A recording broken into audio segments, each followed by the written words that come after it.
안녕하세요, 뽀니입니다. 여러분은 기차 타고 떠났던 여행 중 잊지 못할 해프닝이 있으신가요? 90년대 그 시절 동료들과 낭만 하나만 믿고 떠났던 정동진 겨울바다 여행. 지금 저와 함께 떠나보시죠. 살다 보면 문득 인생에 가장 빛나던 한 장면이 예고도 없이 찾아올 때가 있습니다. 저에게는 90년대 중반의 어느 겨울날이 그렇습니다. 당시 대한민국은 온통 드라마 모래시계의 열풍에 휩싸여 지나가고 있었습니다. 화면 속 정동진 역의 고요한 소나무, 그리고 푸른 바다는 수많은 이들의 가슴에 떠남에 대한 열망을 불어넣었죠. 추위가 채 가시지 않은 봄이 오기 전의 어느 날, 저와 회사 동료 5명은 약속이나 한 듯 마음이 모였습니다. 우리 마지막 겨울바다 보러 갈까? 좋아요 언니. 우리는 늘 가던 경포도 대신 그 시절 우리 마음을 훔쳤던 그곳 정동진으로 가보자는 이야기가 나왔죠.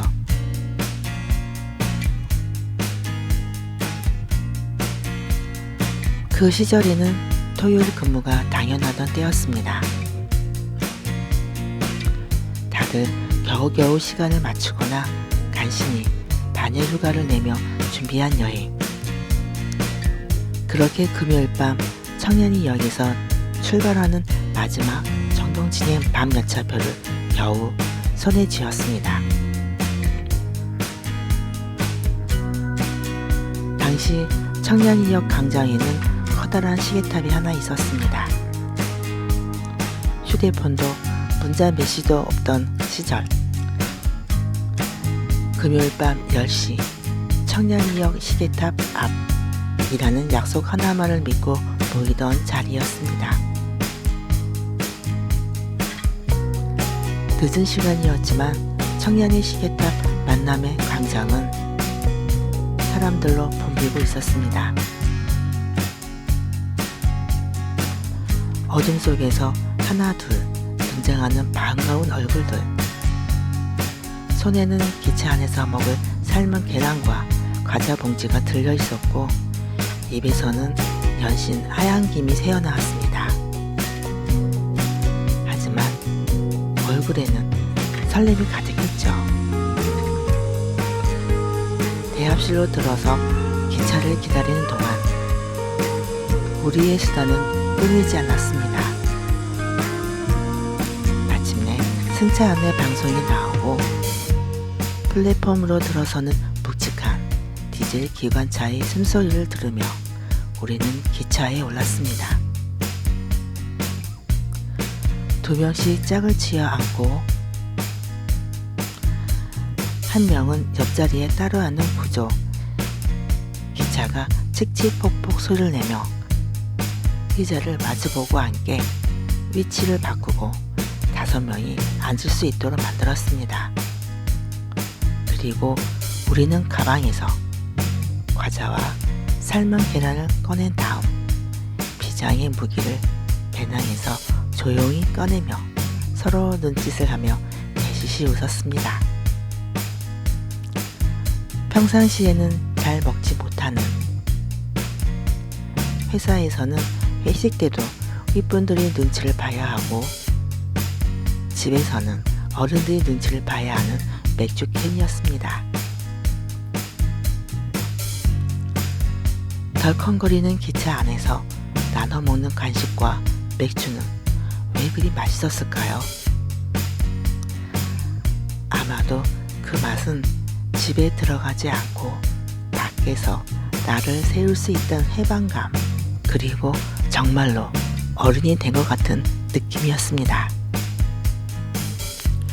얘들아, 정동진 가려면 중간에 동해역에서 기차를 갈아타야 하니까 너무 깊이 잠들면 안 된다. 정신 바짝 차려야 해. 서로에게 신신당부하며 우리는 하나둘 감기는 눈을 주체하지 못하고 깊은 침묵, 즉 지침 모드로 들어갔습니다. 바다를 만나러 가는 밤길은 그렇게 깊어가고 있었습니다.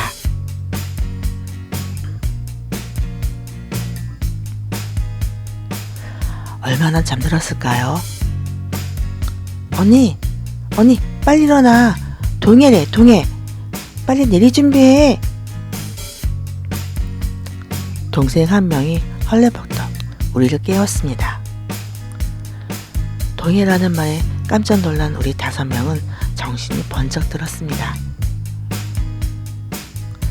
비몽사몽간에 배낭을 챙겨 메고 먹었던 과자 껍질과 계란 껍데기를 부랴부랴 정리한 뒤 마치 작전 수행을 하듯 기차 문 밖으로 뛰어내렸습니다.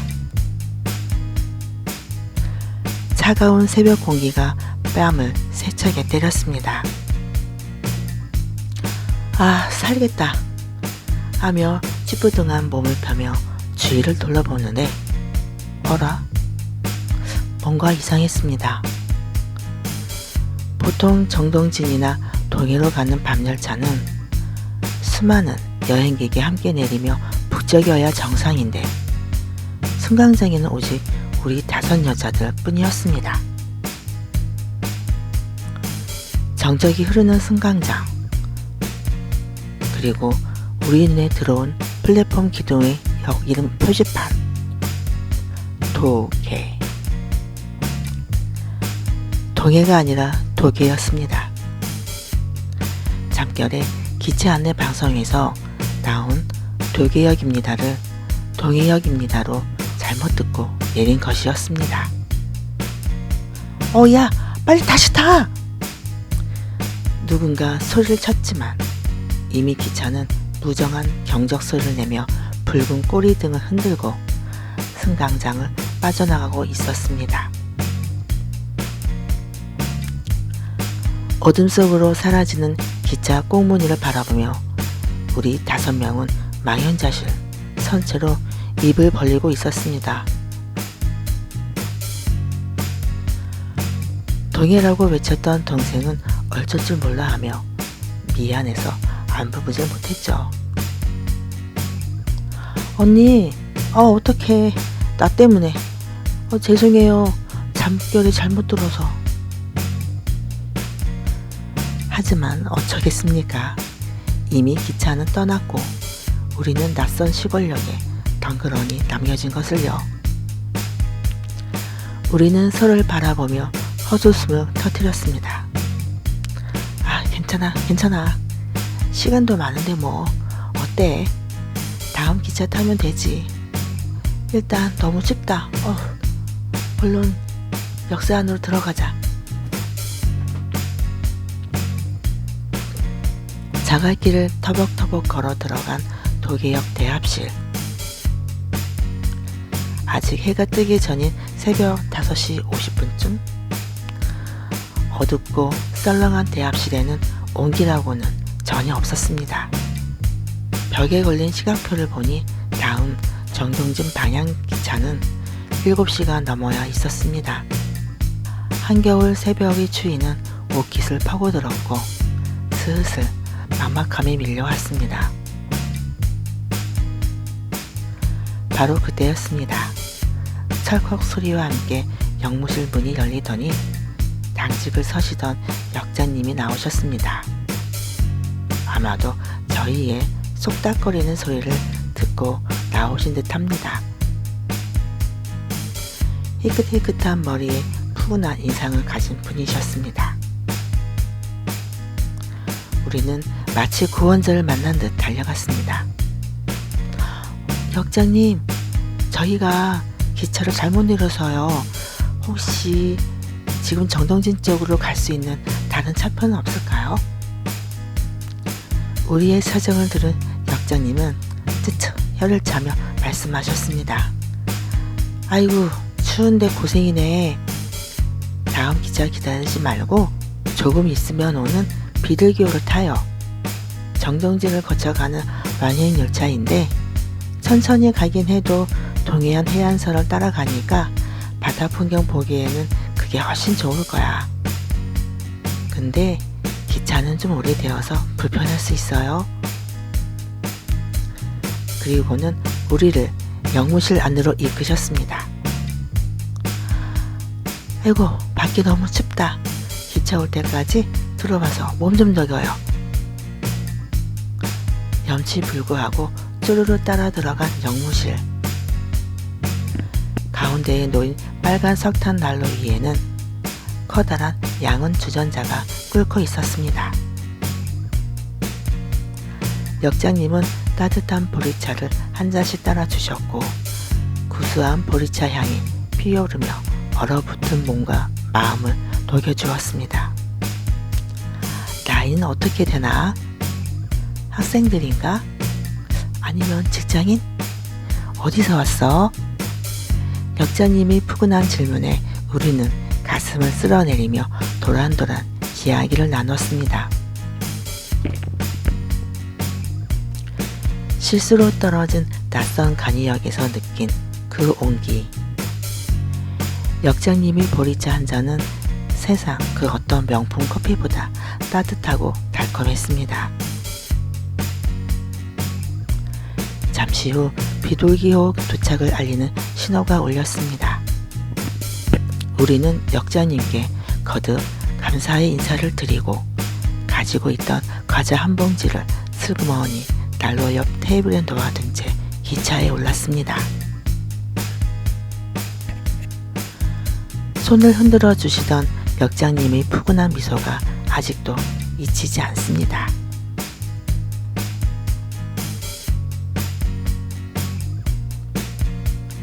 비둘기호에 올랐던 우리는 또 한 번 놀랐습니다. 우리가 흔히 알던 두 자리씩 마주보는 기차가 아니었습니다. 현재의 지하철처럼 기차 벽면을 따라 일자로 길게 늘어선 초록색 인조가죽 의자였습니다. 기차 안에는 새벽 일찍 가방을 메고 등교하는 수줍은 얼굴의 중고등학생들, 그리고 삶의 터전으로 출근하는 현지 주민들의 소박한 모습이 담겨 있었습니다. 관광객은 우리뿐이었죠. 우리는 주민분들께 방해가 되지 않도록 한적한 모퉁이 칸으로 옮겨 나란히 앉았습니다. 기차는 아주 천천히 털털거리며 달려갔습니다.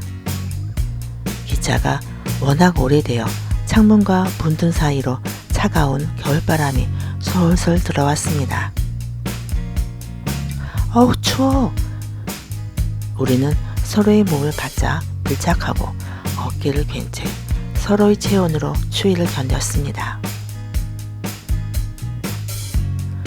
덜컹거리는 진동 속에서 서로에게 기대어 체온을 나누던 그 순간 우리는 이상하게도 하하호호 웃음이 났습니다.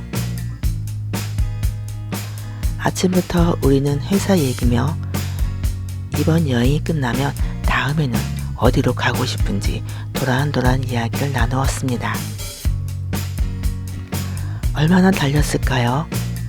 기차가 산길을 벗어나 해안가로 접어들 무렵 창밖을 보던 동생 하나가 갑자기 비명을 지르듯 외쳤습니다.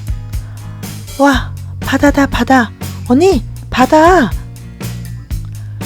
졸고 있던 우리 모두는 눈을 동그랗게 뜨고 창밖을 바라보았습니다. 그 광경을 어떻게 잊을 수 있을까요?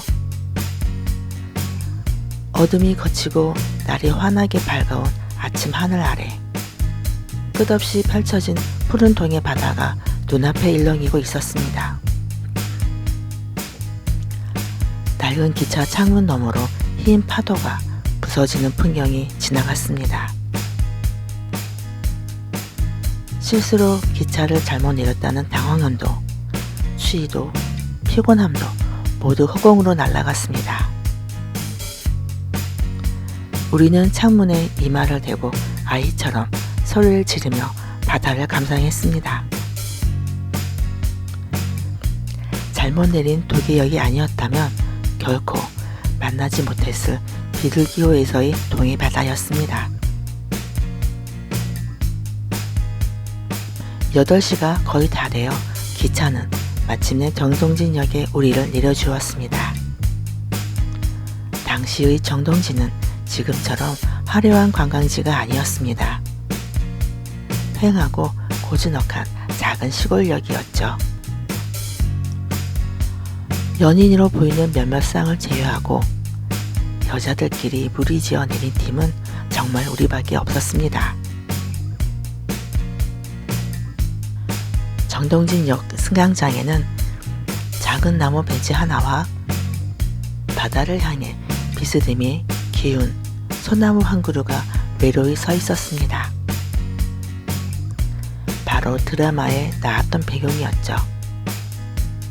그리고 드넓은 모래사장뿐이었습니다. 우리는 그 소나무 아래에서 서로의 어깨를 감싸 안고 기념사진을 찍었습니다.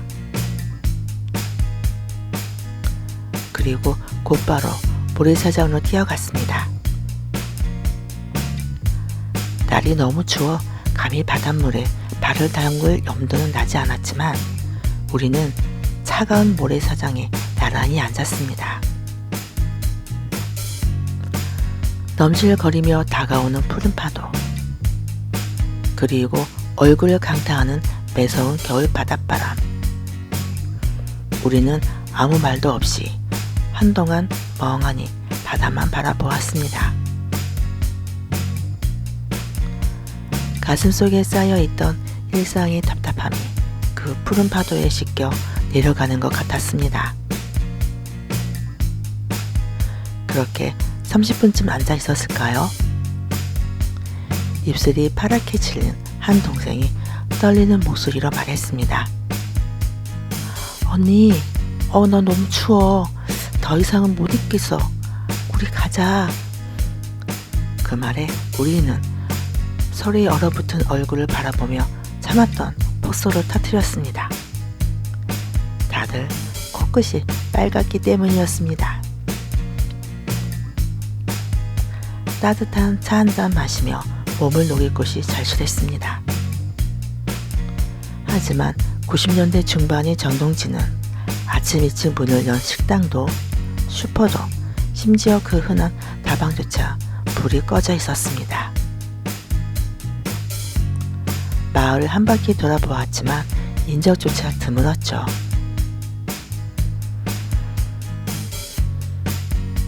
당황한 우리는 긴급회의를 열었습니다. 여기서 떨다간 다 감기 걸리겠어. 일정을 좀 당겨서 우리 강릉으로 넘어가자. 우리는 정동진 버스 정류장에서 강릉행 시내버스 표를 끊었습니다. 버스의 맨 뒷자리에 나란히 앉아 다시 수다 산매경에 빠졌다가 히터 바람에 몸이 풀려 졸기도 하며 강릉 시외버스 터미널에 도착했습니다. 강릉에 도착하자마자 우리가 한 첫 번째 일은 따뜻한 아침 밥상을 받는 것이었습니다. 가까운 부식점으로 들어간 우리는 김이 모락모락 나는 라면과 김밥, 떡볶이, 그리고 돈가스 등을 시켜 열심히 나누어 먹었습니다. 배를 채운 우리는 율곡 2위와 심사임당의 숨결이 남아있는 오죽헌으로 향했습니다. 고즈넉한 대나무 숲길을 걸으며 산책을 즐겼고 이어 강릉의 명소인 경포대로 이동했습니다. 정동진의 바다가 야생이 푸른 바다였다면 경포대의 바다는 넓고 한가로운 바다였습니다. 우리는 또다시 모래사장에 하염없이 앉아 부서지는 파도를 바라보며 청춘의 시간을 보냈습니다. 해질녘 서울로 돌아오는 버스에 몸을 실었을 때 우리 5명의 손과 발은 비록 지치고 피곤했지만 가슴만큼은 그 어느 때보다 충만했습니다.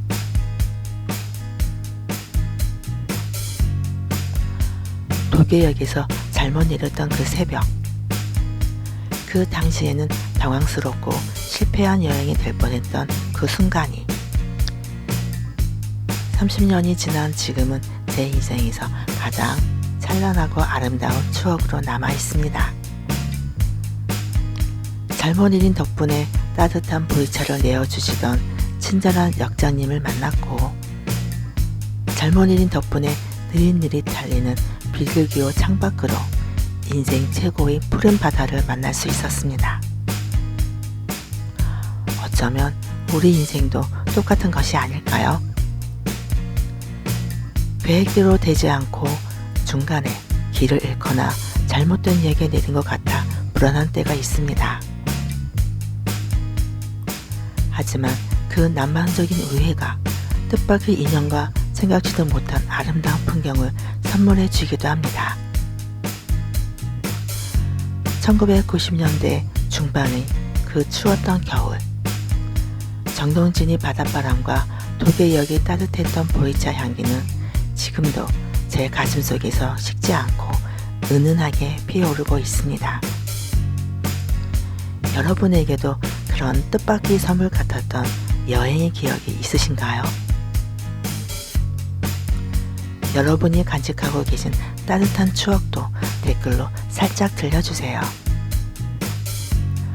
영상이 마음에 드셨다면 구독과 좋아요, 알림 설정으로 마음을 나누어 주시면 큰 힘이 됩니다.